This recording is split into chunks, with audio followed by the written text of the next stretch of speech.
마태복음 6장 9절에서 15절까지 교독하겠습니다. 마태복음 6장 9절에서 15절까지. 그러므로 너희는 이렇게 기도하라. 하늘에 계신 우리 아버지여, 이름이 거룩히 여김을 받으시오며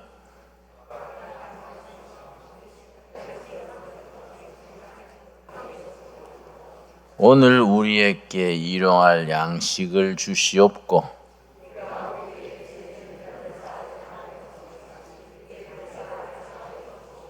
우리를 시험에 들게 하지 마시옵고 다만 악에서 구하시옵소서. 나라와 권세와 영광이 아버지께 영원히 싸움나이다. 아멘.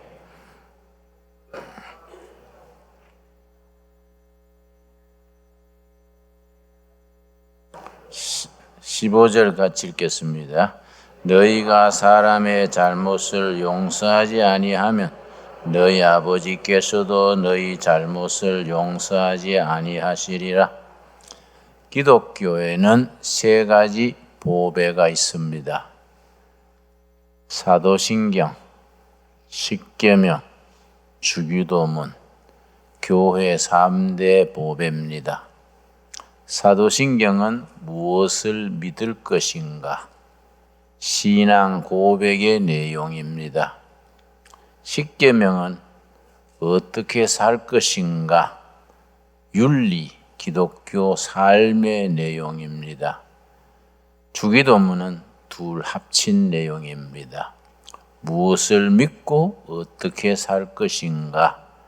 합친 것이 주기도문입니다. 예수님은 너희는 이렇게 기도하라. 모범 기도를 가르쳐 주셨습니다. 이렇게 기도하라는 것은 그대로 반복하라는 것이 아니고 이런 정신, 이런 기준, 이런 바탕으로 기도하라. 그 뜻이 됩니다. 자, 주기도문은 세 가지 특징이 있습니다. 간결합니다. 장황하지를 않습니다. 공중기도 하실 때 지루하게 하는 분들이 있습니다. 주기도문의 정신처럼 간결하게 짧지만은 깊이 있게 할 수 있는 그런 훈련이 돼야 합니다. 첫째는 간결합니다. 둘째는 쉽습니다. 기도하는 분들 중에 괜히 문자를 장황하게 쓰는 분들이 있습니다. 전지전능하옵시고 무소부지하옵시고 일거수일투족을 살피시는 여호와시여, 그 사이에 잠들어 버립니다. 예? 그렇게 장황하게 수식하는 것은 바리새인적인 제사장들의 습관입니다. 예수님이 가르쳐 주신 기도는 간결합니다. 첫 시작이 혁명적입니다.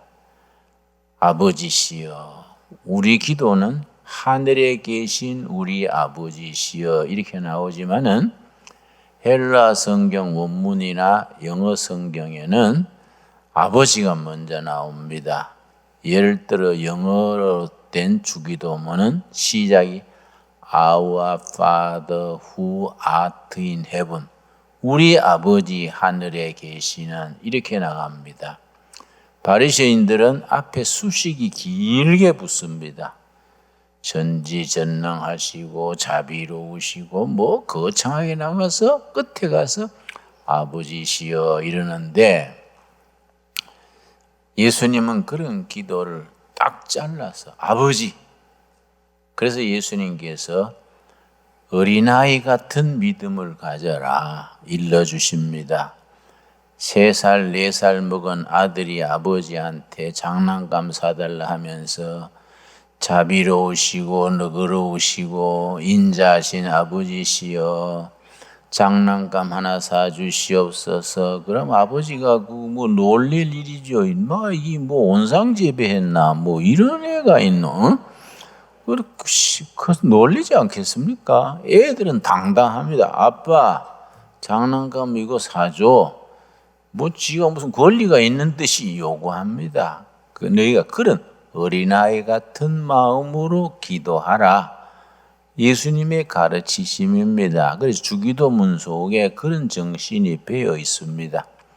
간결하고 쉽고, 간결하고 쉽지만은 깊이가 없으면은 만담처럼 돼버리니까 깊이가 있습니다.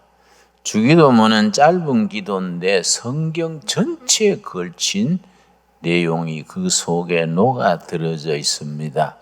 그래서 주기도문의 3대 특징은 간결하다, 쉽다, 깊이가 있다. 이 세 가지입니다. 그런데 주기도문은 기도 제목이 6가지입니다.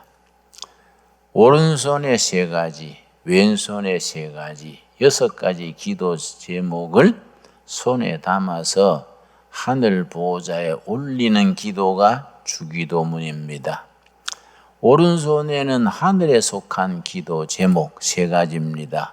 왼손에는 땅에 속한 기도 제목 3가지입니다.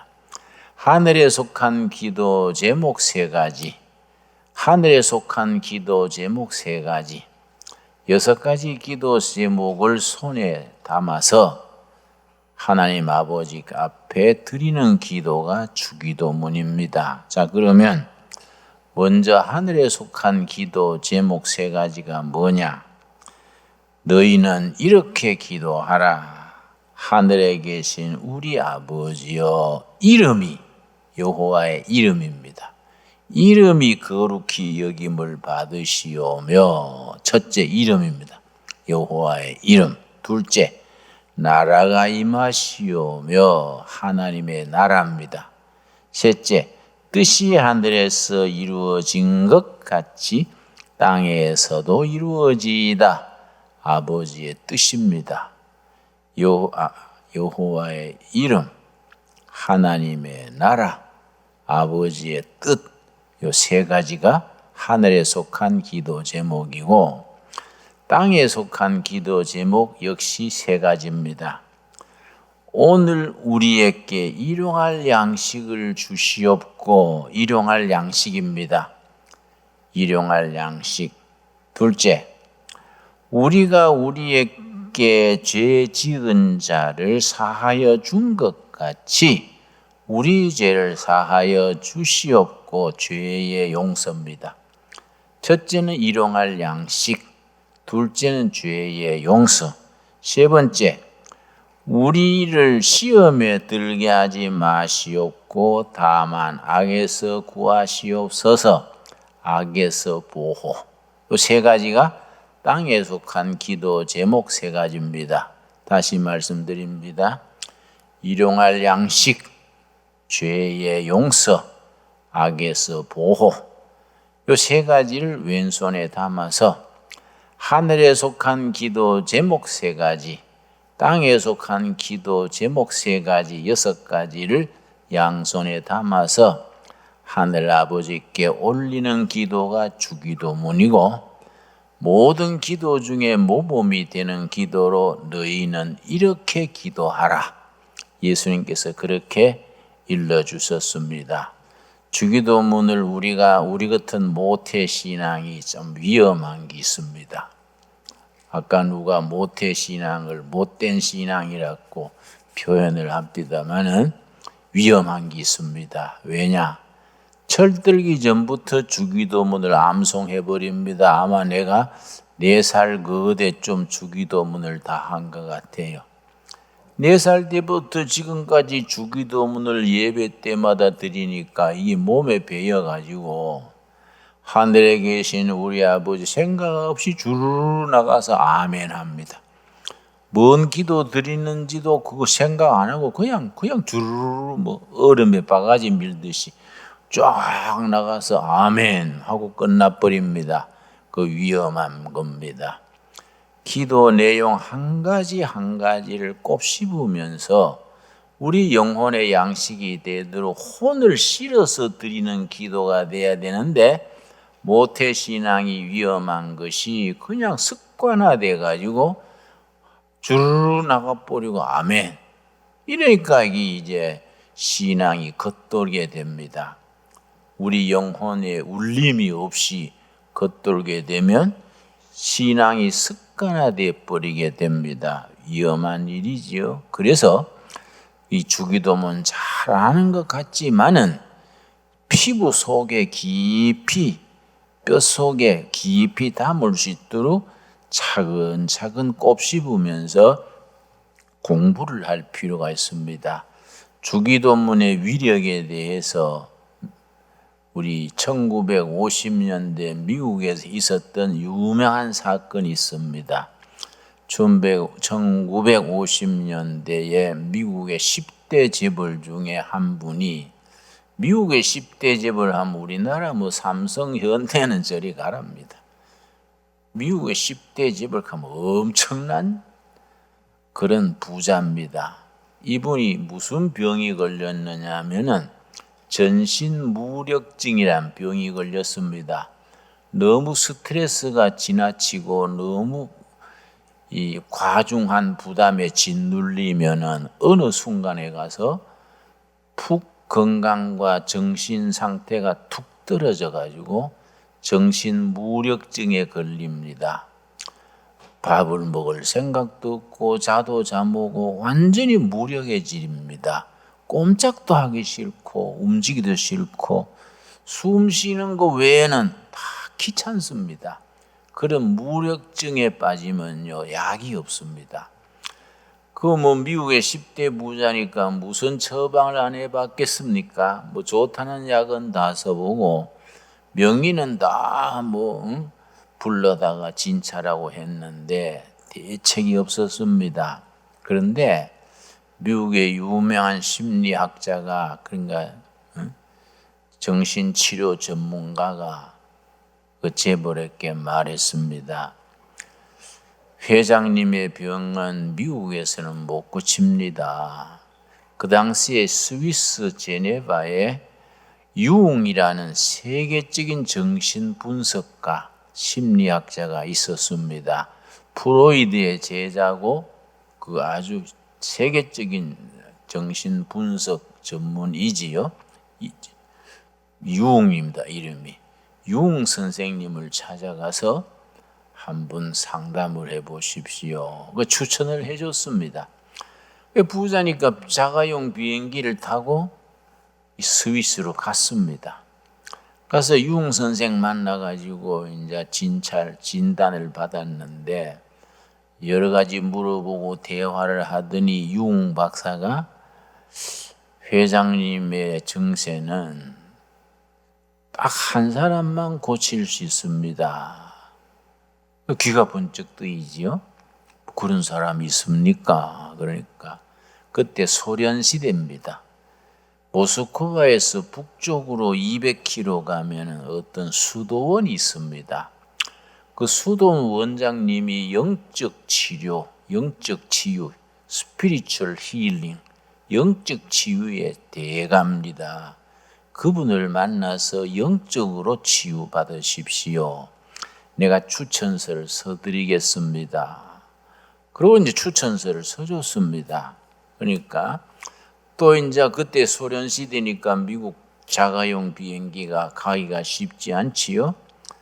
돈이 많으니까 교섭을 해서 자가용을 타고 모스크바 비행장까지 가서 비행장에 이제 자기 비행기를 두고 차를 렌트해서 북쪽으로 200km 떨어진 수도원을 찾아갔습니다.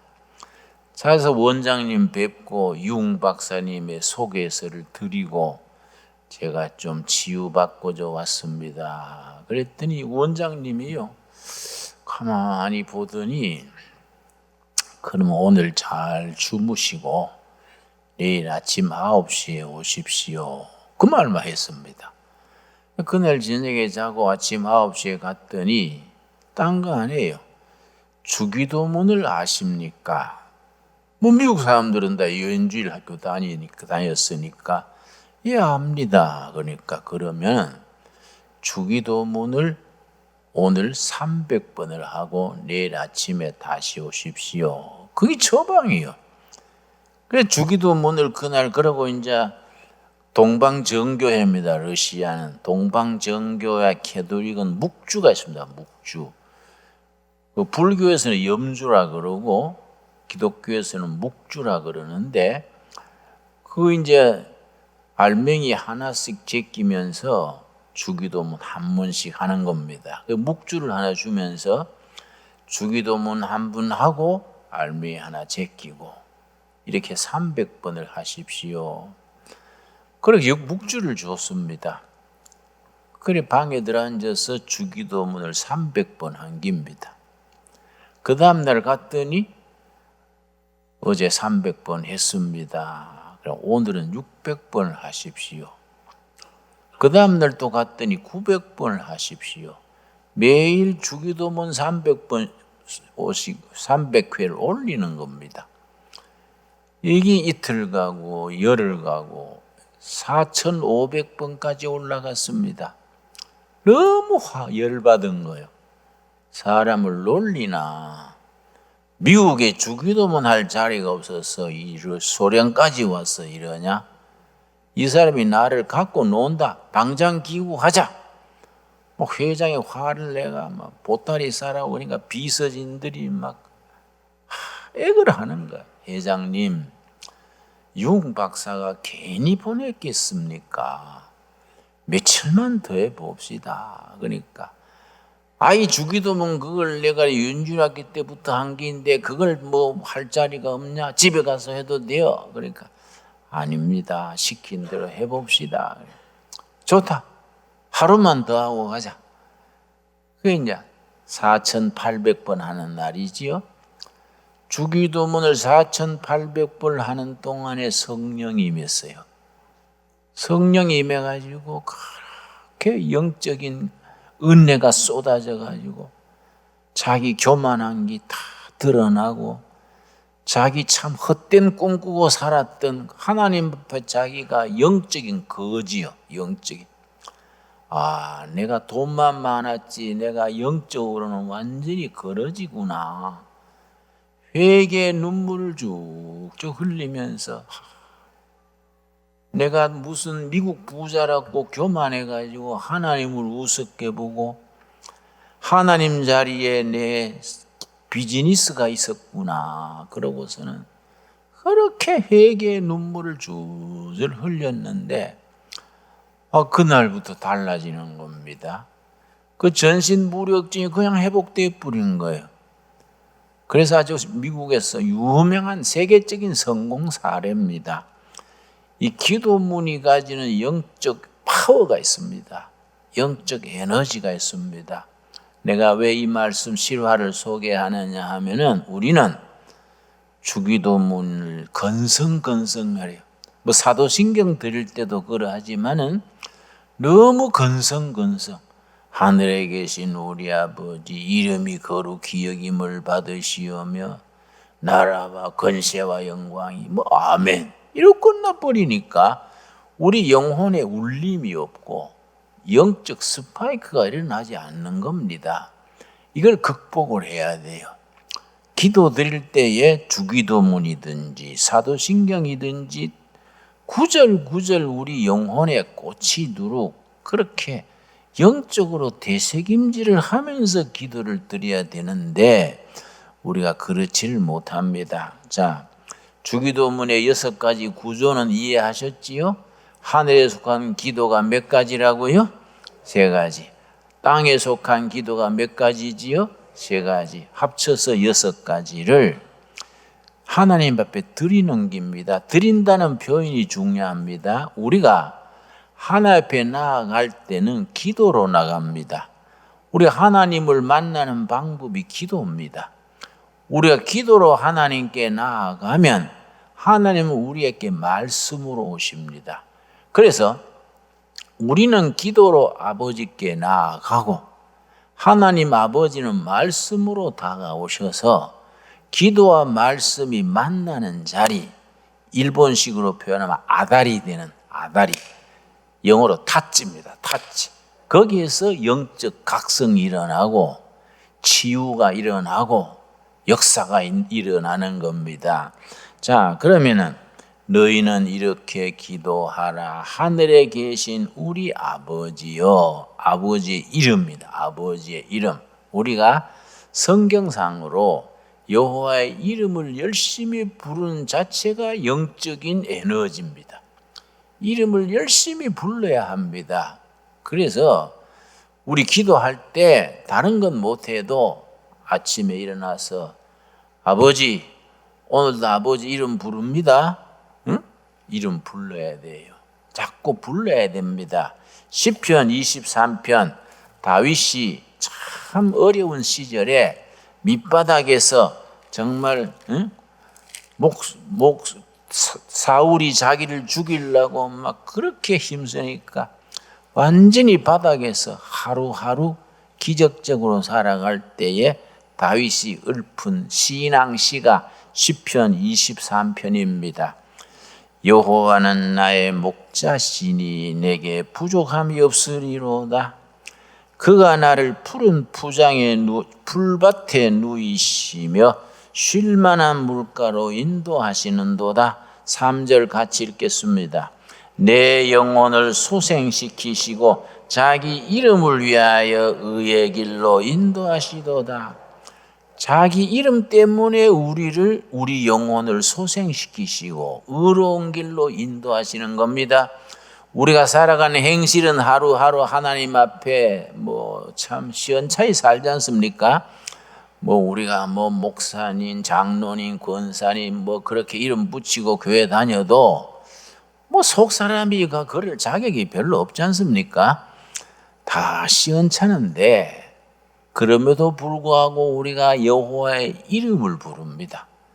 여호와의 이름을 부르면은 아이고 저 백성이 엉망이라도 내 이름을 밤낮 불러서 하니까 내 이름 때문에 잘 봐야 줘야겠구나 그 말입니다. 자기 이름을 위하여 우리를 의의 길로 인도하시는 도다. 여러분 다른 건 뭐해도 매일 아침 저녁으로 여호와의 이름을 부릅시다. 그러니까 주기도문이 존귀한 겁니다. 아버지의 이름이 거룩히 여김을 받으시오며 참 중요하지요. 특별히 시편 23편은요 우리 역사에도 참 유명한 시입니다.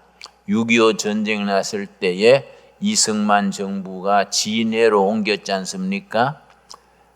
그 인민군 포소리 들으면서 예배를 드리는데 메가더 사령관은 이승만 대통령한테 권했습니다. 임시정부를 오사카로 옮기세요. 그러면 나중에 회복합시다. 지금 인민군 포소리가 지척에 들리는데 여기 있으면은 안 됩니다. 그러니까 이승만 대통령이 참 고집이 있는 분입니다. 내가 진해 앞바다에 빠져 죽을지언정 일본 땅으로 내가 정부를 옮길 생각 없다. 나는 인민군이 내려오면 진해에 들어오면 나는 진해 앞바다에 빠져 죽을지언정 내 국토를 떠날 생각 없다. 이러고 거절하고서는 그 주일대에서 예배를 드리는데 그 성가대 지휘자가 연세대학 음악 교수였던 여운형 박사입니다. 여운형 박사 이름 나운영입니다. 나운영 박사가 지휘자를 했습니다.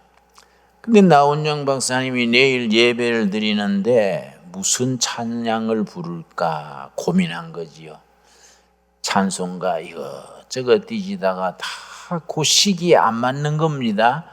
지금 나라가 망하느냐 흥하느냐 이런 위기에서 무슨 찬양을 부를까 고민하다가 시편 23편을 자기가 작사했습니다. 작사가 아니지요. 작곡이지요. 이게 다 나이 탓입니다. 이게 작년에 안 그랬는데 이제 작사는 시편 23편 있으니까 작곡을 한 겁니다. 밤새 기도하면서 작곡했습니다. 그 아침에 성가대 대원들을 미리 모이게 해가지고 밤새 작곡한 찬송을 가르쳤습니다. 그래서 이제 찬양을 시편 23편을 했는데 그 찬양하기 전에 지휘자가 뒤로 돌아서서 대통령, 내분, 장관들, 진해의 피난민들 모인 그 자리에서 간증을 했습니다.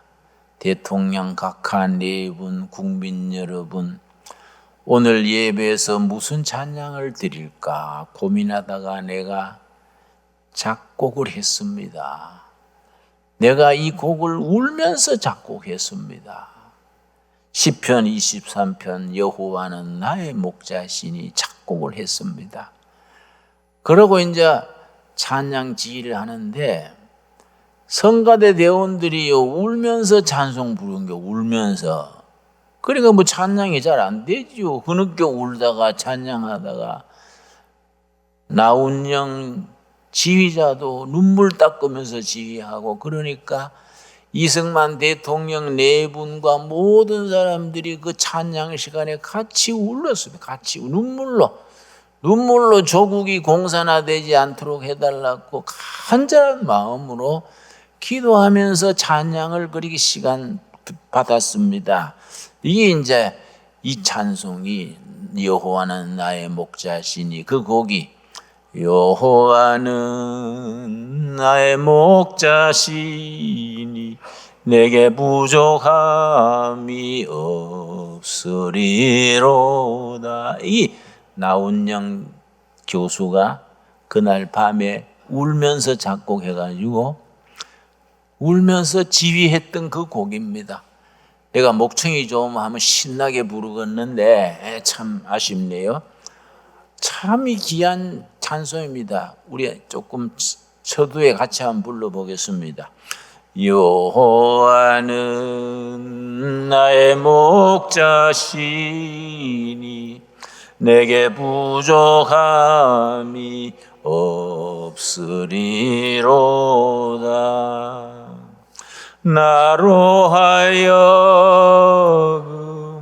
푸른 풀밭에 죽게 하시며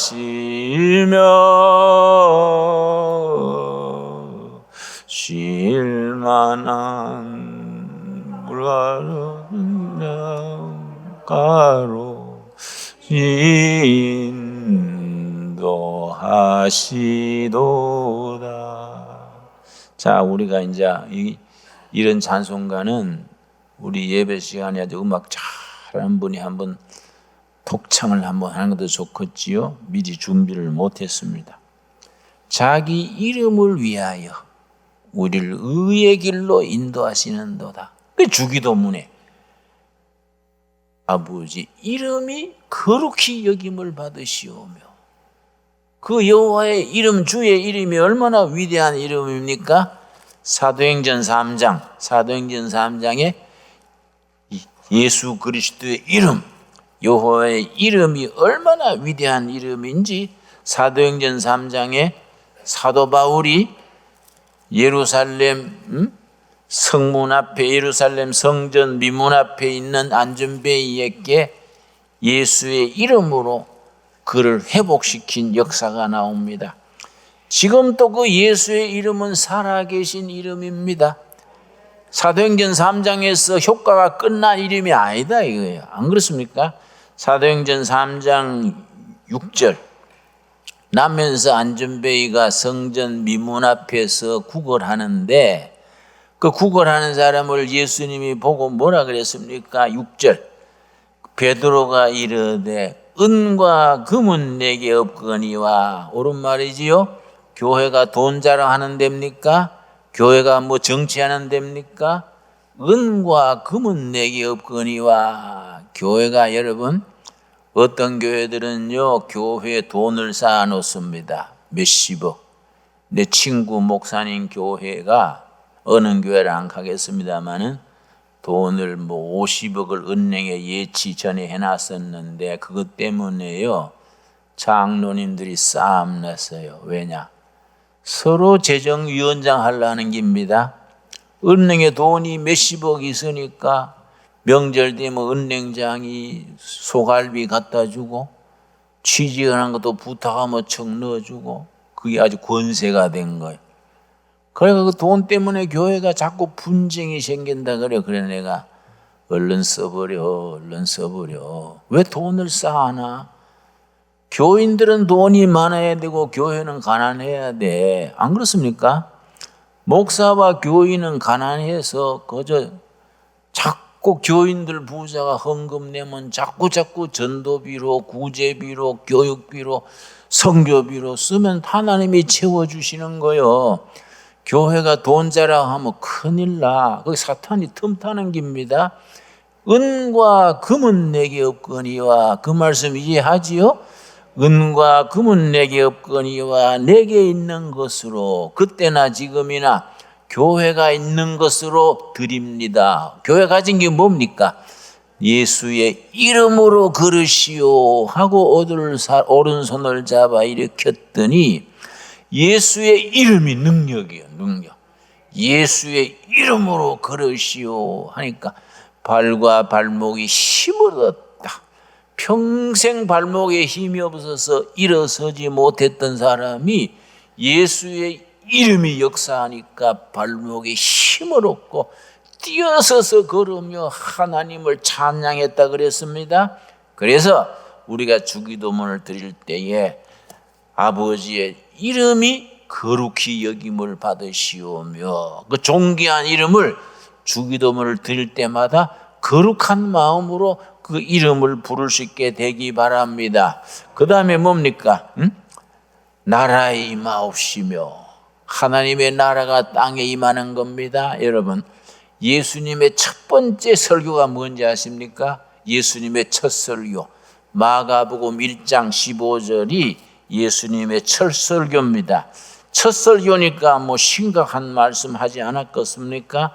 마가복음 1장 15절, 예수님의 첫 번째 메시지 1장 15절, 이르시되 때가 찼고, 하나님의 때입니다. 하나님의 때, 하나님이 응답하시는 때, 하늘의 뜻이 이루어지는 때, 때가 찼고 하나님의 나라가 가까이 왔으니 회개하고 복음을 믿으라 하시더라.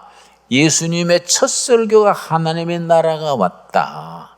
하나님의 나라가 왔다. 헬라어로 The Basileia to Deus, Kingdom of God. 하나님의 나라가 왔다. 사람이 할 건 뭡니까?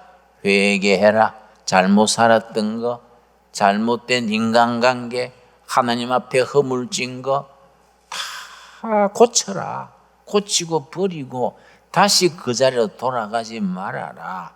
회개하고 복음을 믿어라. 예수님의 첫 설교입니다. 예수님의 마지막 설교가 뭔지 아십니까? 사도행전 1장 3절입니다. 첫 설교에서 마지막 설교까지 하나님의 나라입니다. 사도행전 1장 3절에 예수님이 승천하시기 직전에 예수님이 제자들에게 말씀하신 말씀이 사도행전 1장 3절입니다. 3절 말씀. 예수님이 부활하신 뒤에 40일간 제자들과 같이 계시다가 감람산에서 승천하시는데, 승천하시기 몇 분 전에 마지막으로 일러주시는 말씀이 하나님의 나라입니다. 그가 고난받으신 후에 또한 그들에게 확실한 많은 증거로 친히 살아계심을 나타내사 40일 동안 그들에게 보이시며, 그 다음 뭐라 그랬습니까? 하나님 나라의 일을 말씀하시니라. 하나님 나라를 계속 가르쳤습니다. 초대교회, 첫 교회가 예루살렘 교회인데, 예루살렘 교회 사도들의 메시지의 핵심은 뭡니까? 사도행전 마지막 장 마지막 절입니다. 사도행전 28장이 마지막 장인데, 마지막 장 마지막 절이 뭡니까? 31절.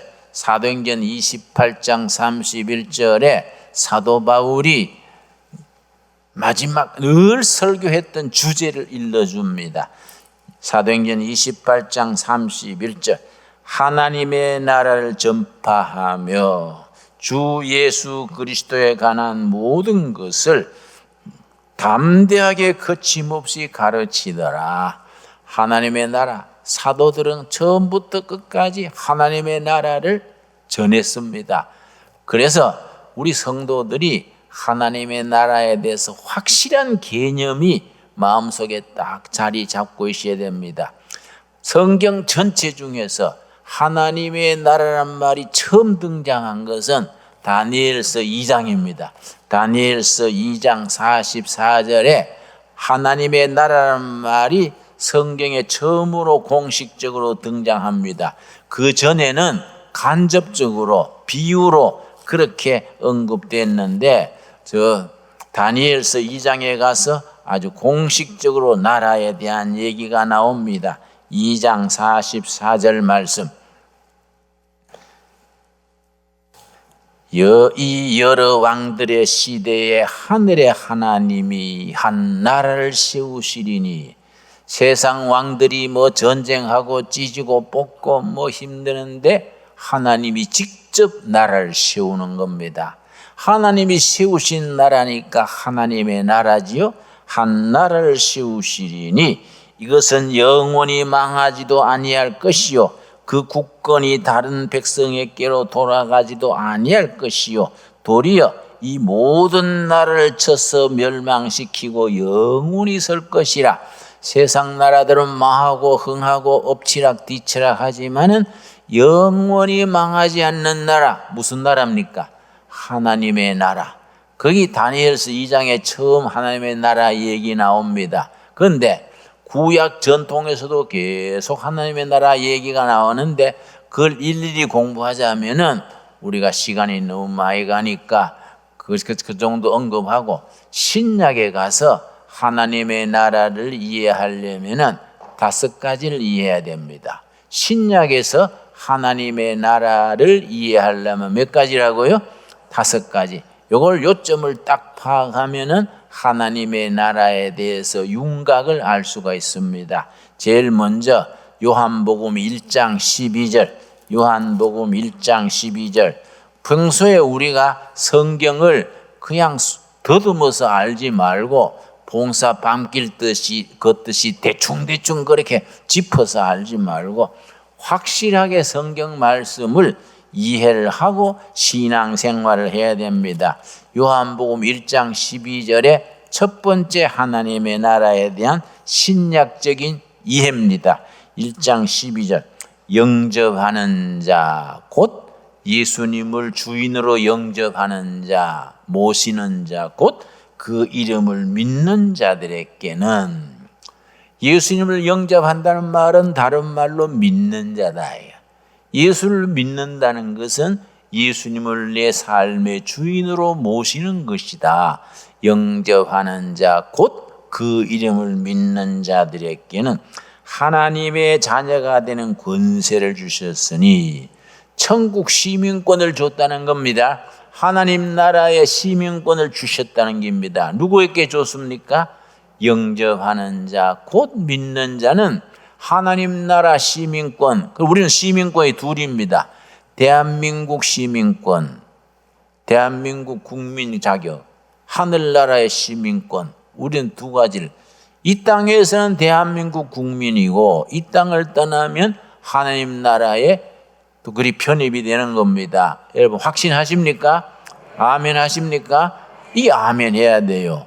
아멘 못하고 입 다물고 있는 분들은 뭐 어찌 긴가민가 합니까? 이게 신앙의 출발점입니다. 예수를 믿고 마음으로 믿어 입으로 시인하고 주인으로 모시는 자는 하나님 나라 시민권 되는 권세, 자녀의 권세를 줬다는 겁니다. 그리고 그 다음 2번째는 뭐이냐? 마태복음 18장 찾겠습니다. 마태복음 18장. 하나님의 나라가 개인이 예수님을 구주로 영접할 때에 그 심령에 하나님 나라가 임합니다. 그런데 2번째는 뭐이냐? 마태복음 18장 20절 말씀. 20절 말씀. 두세 사람이 내 이름으로 모인 곳에는 나도 그들 중에 있느니라. 두세 사람이 예수님의 이름으로 모인 자리. 예수님을 주인으로 믿고 영접한 사람들이 모여 있는 자리, 구역 예배, 가정 예배, 직장 예배, 두세 사람이 예수님의 이름으로 모인 자리에는 하나님의 나라가 임하는 거이다. 하나님이 임재하시는 곳이다. 거기가 하나님의 나라입니다. 그래서 개인이 하나님을 자기 마음으로 모시는 것을 심중천국, 마음 속에 있는 하나님의 나라. 여러분, 우리 성결교회 유명한 부흥사님이 계셨습니다. 누구시더라? 이성복 목사님이 아주 참 훌륭한 위대한 부흥사를 했습니다. 이성복 목사님이 6.25 전에 6월 달에 광주에 가서 집회하러 갔습니다. 광주에 가서 집회하는 도중에 6.25가 터진 겁니다.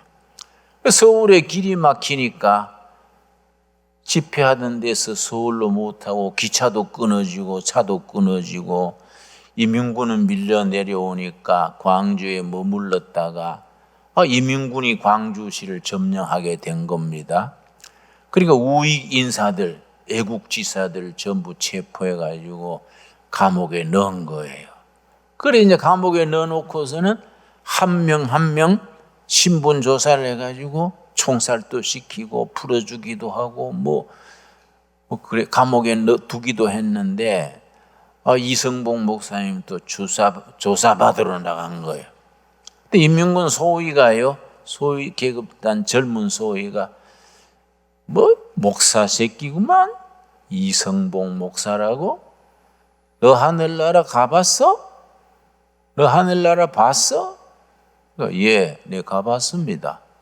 이성복 목사가 당당해. 그러니까 그 소위가 어안이 벙벙해. 뭐라고? 이 거짓말하는 목사 새끼구만. 응? 네가 어떻게 하늘나라 가봤어? 그러니까 내가 몸으로 가보지는 못했지만은 내 마음 속에 하나님 나라를 누리고 있습니다. 이걸 심중천국이에요. 심중. 내 마음 속에 이미 하나님의 나라가 이루어져 있다. 응? 그걸 자신 있게 말하니까 땜 소리 한다고. 이런 반동 목사는 처형시켜야 돼. 다시 감옥에 넣어. 그 감옥에 들어왔습니다. 그날 저녁에 밤 12시가 지났는데 불러냈어요. 이성복 나와. 그 나는 자기는 이제 총살 당하는가 해서 묵상 기도하고 하나님 내 영혼을 맡깁니다 하고 나왔더니 그 인민군 소위가요, 이 반동 목사 새끼는 내야 가서 직결 처분을 해야 돼. 총을 들고 따라와 하고 끌고 뒷산으로 가더니 아무도 없는 뒷산에 가서는 밤나무 밑에서요, 응? 목사님 훌륭하십니다. 나도 장로 아들입니다. 응? 목사님 그렇게 총칼 앞에서 하나님 나라가 이루어 있다는 건 그건 보통 신앙이 아닙니다. 제가 감동받았습니다. 내가 총선 흉내 낼 테니까 목사님 얻은 길로 가시야 보초가 없습니다. 다 일러주는 거예요. 얻은 길로 피하십시오. 그러고서는 인민군 소위가 총을 2방 빵빵 허공에 쐈습니다. 총살하는 척하고. 그래서 피해가지고 산에 계시다가 나중에 국군 와가지고 살아남깁니다. 여러분, 실제 우리 역사의 얘기입니다. 우리 선배 목사들은요, 신학 박사도 아니고 그렇게 유식한 분들도 아닌데도 영적으로 살아 있었어요. 인민군 총칼 앞에서도 하나님의 나라가 지금 내 마음속에 이루어 있다. 내가 지금 총살당해도 하나님 나라 그대로 옮겨간다. 위대한 신앙 아닙니까? 그러니까 우리가 이런 신앙을 우리가 품고 살아야 세상은 험하고 세상은 엎치락 뒤치락 해도 우리는 하나님의 나라를 누리고 사는 겁니다. 자, 신약에서 하나님의 나라를 이해하는데 몇 가지라고요? 5가지. 첫째는 개인이 예수님을 주인으로 모실 때 심중천국이 이루어지고, 두 번째는 두세 사람이 내 이름으로 모이는 곳에 하나님의 나라가 거기 임하는 거이고, 세 번째는 에베소서 2장입니다. 에베소서 2장. 에베소서 2장에 신약에서 말하는 하나님의 나라의 세 번째 우리가 이해할 수 있는 근거입니다. 에베소서 2장. 우리 낮에 잠깐 에베소서 본문 읽었지요? 에베소서는 새로운 공동체, 세상 공동체와 대조되는 대조 공동체, 교회를 말합니다. 교회. 에베소서의 주제가 교회입니다. 자, 2장 19절 말씀. 2장 19절. 그러므로 이제부터 너희는 외인도 아니요 나그네도 아니요 오직 성도들과 동일한 시민이요 하나님의 권속이라. 하늘나라 시민이고 하늘나라의 가족이다. 우리가 전부 하늘나라의 가족들입니다. 여기 계시는 모든 분 천국까지 다 같이 갈 거지요? 혹시 빠질 생각 있습니까? 응? 아무개는 왜 안 왔지? 아무개 건사 안 보이네. 그러면 아이고 밑에 동네 가봐요. 밑에 동네 강 가봐. 아이고 이러면 되겠습니까? 그럼 절단 나지요. 그렇지요? 특별히 우리 목사들이 조심해야 된다는 겁니다. 어떤 데 그런 우스개 비슷한 소리가 있습니다. 목사님 장로님이 천국에 갔는데 예수님이 막 맨발로 뛰어오셔가지고 목사님 보고 아이고 목사님 반갑습니다 막 악수하고 막 아무개 목사님. 그러니까 장로님이 화가 난 거예요. 그 땅에서도 내일 목사 밑에 눌려가지고 나는 뭐 일만 하고 대접도 못 받았는데 천국에서 목사 장로 이렇게 구별합니까? 예수님 섭섭합니다. 그랬더니 예수님이 그랬대요. 아무개 장로 그래 생하지 말어. 하도 목사가 오랜만에 한 명 오니까 반가워서 그러는 거예요. 응? 장로는 따문 오지만은 목사는 어쩌다가 왔으니 내가 얼마나 반갑겠어. 그 우스갯소리 같아도 그 보통 얘기 아닙니다. 그러지요? 응? 심각한 거요. 그러지요? 우리가 이 참 신앙생활에 잘 생각해야 됩니다. 내가 지금 제대로 믿고 있나? 목사다운 목사로 살고 있나? 응? 내가 지금 하나님 앞에서 바로 서 있나? 정말 하늘나라 시민이요 하나님의 가족으로 돼 있냐? 20절 말씀. 너희는 사도들과 선지자들이 터 위에 세우심을 입은 자라. 그리스도 예수께서 친히 모퉁이 돌이 되셨느니라.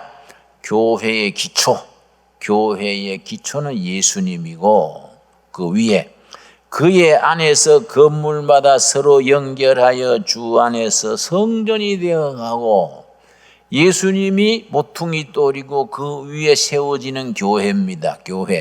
교회를 말합니다. 자, 22절. 너희도 성령 안에서 하나님이 거하실 처소가 되기 위하여 그리스도 예수 안에서 함께 지어져 가느니라. 이걸 처치 빌딩. 교회라는 것은 완성되는 게 아니다. 계속 지어져 간다. 처치 빌딩. 빌딩, 건물도 빌딩이지만은 빌드가 짓는다지요. 동명사 ing 붙여서 계속 지어가는 교회. 우리가 교회를 이루어져 가는 겁니다. 기초돌은 누굽니까? 예수님이 모퉁이 돌이고 내 벽돌 한 장, 무슨 부속 한 장, 전부 합쳐서 거룩한 교회를 지어가는 교회가 하나님의 나라의 한 부분이다 이거죠. 이 캐톨릭과 개신교가 이 교회에 대해서 의견의 차이가 있습니다. 우리가 캐톨릭을 그냥 비방하는 것은 좋지 않고요. 나는 아주 넓게 생각합니다. 캐톨릭은 큰 집이고 우리 개신교는 작은 집이다. 나중 생겼으니까. 그런데 나 작은 집이 훨씬 똑똑하고 제대로 믿는다. 응? 큰 집은 너스레가 많아. 쓸데없는 게 많이 붙여놨어. 그러니까 신앙생활을 제대로 하려면은 성당보다는 교회 다니는 게 좋다. 나 그 정도로 생각하지. 어떤 목사님들은 천주교는 이단이고 교향은 적그리스도다 막 거품 꾸우면 나는 좀 지나친다. 뭐 그럴 거 뭐 있냐? 안 그렇습니까? 예, 우리가 하나님의 나라의 천주교에서는 어떠셔야 하느냐? 교황권 밑에 첫 교황이 베드로요. 그 베드로 위에 다음 교황, 천주교에서는 교회, 캐톨릭 교회 자체가 하나님의 나라예요. 캐톨릭 자체가, 교회가 하나님의 나라입니다. 그런데 개신교회는 아니다. 무슨 하나님의 나라가 뭐 온갖 부정도 있고 부패도 있고 교회도 얼마나 비리가 많지 않습니까? 깨끗한 교회도 물론 더 많지만은 뭐 교회 비리가 있고 다툼이 있고 분열되고 무슨 하나님의 나라가 갈라지고 싸움질하고 뭐 그런 게 있냐. 그러니까 교회가 하나님의 나라의 한 부분, 교회 속에서 하나님의 나라가 역사하는 거이지 교회 자체가 하나님의 나라인 건 아니다. 이해 갔습니까? 그 나는 뭐 개신교 목사니까 당연히 그래 생각하는 것도 있지만은 개신교 인식이 옳다고 보는 거예요. 그 뭐 캐톨릭 교회든 개신교회든 장로교회든 뭐 교회는 다 부분적으로 부족한 겁니다. 뭐 문제 없는 가정이 없듯이 문제 없는 교회가 없는 겁니다. 그런데 하나님의 나라는 문제가 있는 건 있으면 안 되지 않습니까?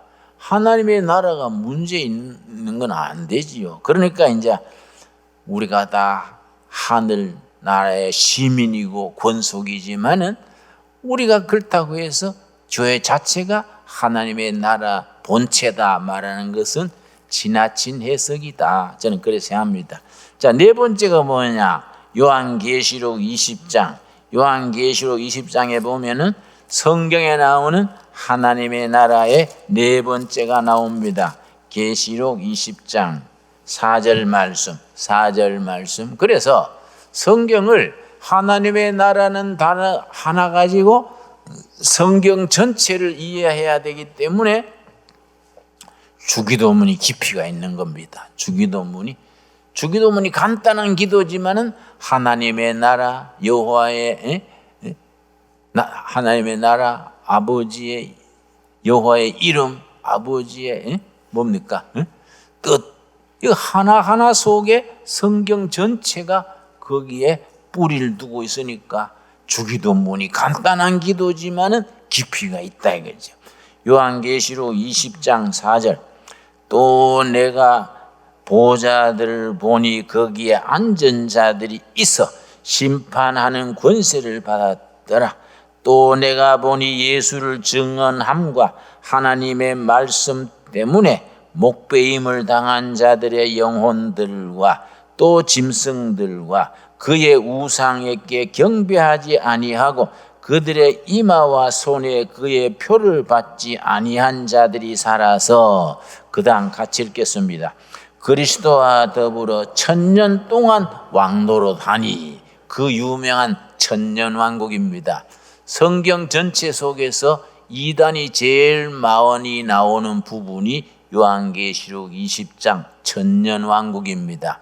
성경 전체에서 이단이 제일 많이 나오는 부분이 다니엘서, 요한계시록 20장인데 여러분 박태선 전도관 아시지요? 박태선 전도관이 천년왕국을 잘못 풀어서 생기는 이단이 박태선 전도관이고, 통일교회는 창세기 2장 3장 사람의 타락하는 부분을 인간적으로 심리학적으로 잘못 해석해서 통일교회가 나오는 겁니다. 그런데 지금 요새 나오는 신천지는 박태선의 아류입니다. 아류. 박태선의 가방 들고 다니다가 자기가 분가해가지고 신천지가 된 거지. 아주 영악한 사람들입니다. 근데 교리는 들어보면 참 허무한 교리인데 어떻게 열심히 사람을 꼬셔가지고 자기 사람으로 만드는지 조용하게 번져가지고 세상에 신천지의 교도가 27만 명.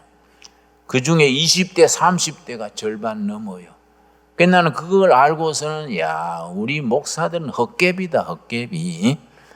목사가 목회한다 합시고 그래도 알맹이는 똘똘한 청년들이 신천지가 다 뽑아가고, 이 말도 안 되는 소리지요. 그래 우리 구례교회 산골짜기 처음 시작할 때 2011년이지요. 2011년 10월 달에 개척을 했는데, 그때에 이 동두천, 양주, 의정부, 신천지 총 대표가 우리 교회에 왔어요. 슬쩍이 등록해가지고 우리 교회 다니면서, 그 내가 보니 수상하더라고요. 자꾸 우리 집사람 뭐 못해준다 하고, 뭐 나한테 대접한다 하고, 앞으로 내가 뭐 헌금을 뭐 30억 할 깁니다, 뭐 이렇게 사고, 뭐 그래서 처음에는 몰랐는데 한 두어 달 지나 보니까 좀 뭐 냄새가 달라요. 그걸 영분별. 고린도전서 12장에 9가지 은사 중에 분별의 은사가 있지요. 영분별. 그 목회자가 할 기능 중에 성도들의 영분별을 제대로 해야 되는 겁니다. 영분별을 못하면은 귀한 하나님의 양들이 도적 맞는 거예요. 그래 내가 보니까 아니야, 이 사람이 아니다. 교인들에게 말하기 전에 조사를 해봤더니 세상에 이 동두천 의정부 전체 신천지 총대표요. 그래서 내가 기도했습니다. 이걸 어떻게 소리 없이 어떻게 조용히 물러가게 할까요? 기도하다가 한 4개월 지나니까 저절로 사라졌어요. 응? 그래서 나는 교회 문 앞에 신천지 출입 금지 이런 거 보면 뗍니다. 신천지가 이마에 붙이고 들어온 것도 아니고, 응? 신천지가 뭐 내가 뭐 신천지라 하고 들어옵니까? 괜히 그런 거 쓸데없는 거 분위기만 상관없고, 영적 분별을 해가지고 발 못 붙이게 해야 되지. 그런 거 붙여놔도 안 들어옵니까? 안 그렇습니까? 우리가 이 교회라는 것은요, 영적으로 바로 분별하고 바로 서 있어야 됩니다. 그래서 지금은요, 목자가 교인들 택하는 시대가 아니에요. 교인들이 자기가 분별해서 좋은 교회를 찾아가는 겁니다. 그런 시대가 됐습니다. 하도 영적으로 혼돈하고, 이 가라가 많은 거예요, 가라가. 가짜가 많을 때는 진짜가 정말로 분별하기 어려운 겁니다. 자, 이 천년왕국에 대해서는 아주 이단 사이비가 많이 나오는 교리입니다. 딱 3가지만 알면 됩니다. 전천년설, 후천년설, 무천년설 3가지입니다. 전천년설은 뭐냐 하면은 천년왕국 되기 전에 예수님이 먼저 재림하신다. 예수님이 공중나팔로 재림하시고 천년왕국이 이루어지고 천년왕국 끝난 뒤에 천국으로 들어간다. 이 전천년설입니다. 후천년설은 뭐냐면 아니다. 천년왕국이 먼저 이루어진 뒤에 예수님이 후에 재림하신다. 이게 후천년설입니다. 무천년설은 뭐냐면은 천년왕국이 없다는 얘기가 아니고 예수님의 초림에서 저 베들레헴에 태어나신 때부터 재림하는 사이 전체가 천년왕국이다. 이게 무천년설인데 캐톨릭 교회는 무천년설을 주장합니다. 그러니까 각자 성경적인 근거가 있는 거예요. 전천년설도 성경적인 구절이 있고 후천년설도 있고 무천년설도 긍정적인 바탕에, 캐톨릭 교회가 뭐 이론이 약하겠습니까? 그걸 잘 분별을 해서 나는 어디다 딱 선택을 해야 되는데, 그러니까 상당한 수준의 영적 분별이 있어야 되지요. 그런데 주로 보수적인 교인들, 부흥사들은 전천년설을 많이 주장하고, 리버럴한 자유주의적인 신학자들은 후천년설을 많이 주장하고, 캐톨릭 교회는 무천년설을 주장을 합니다. 자, 그러면 천년왕국도 제대로 이해하려면 또 1시간쯤 강의가 필요하겠지요. 여러분, 하나님의 나라의 임하옵시며, 주기도문 또 그렇게 쭉 깊이 읽으면은 이 깊이가 성경 전체를 꿰뚫는 겁니다. 우리가 주기도문을 들을 때마다 그 깊이 마음속에 진리를 깨달으면서 고백하면서 주기도문을 드릴 수 있게 되기 바랍니다. 오늘은 거기까지 공부하겠습니다. 다음 주에 이어서 하겠습니다. 기도하겠습니다. 하나님 감사합니다. 우리는 예배 때마다 주기도문을 드립니다. 사도신경 신앙 고백을 드립니다. 한 구절 한 구절이 이 영혼의 양식되게 하옵시고 살아있는 말씀이 되게 하옵시며 성령의 임재하심을 누리는 생명의 말씀 고백이 되게 하여 주시옵소서. 예수님 이름 받들어 기도드렸사옵나이다. 아멘.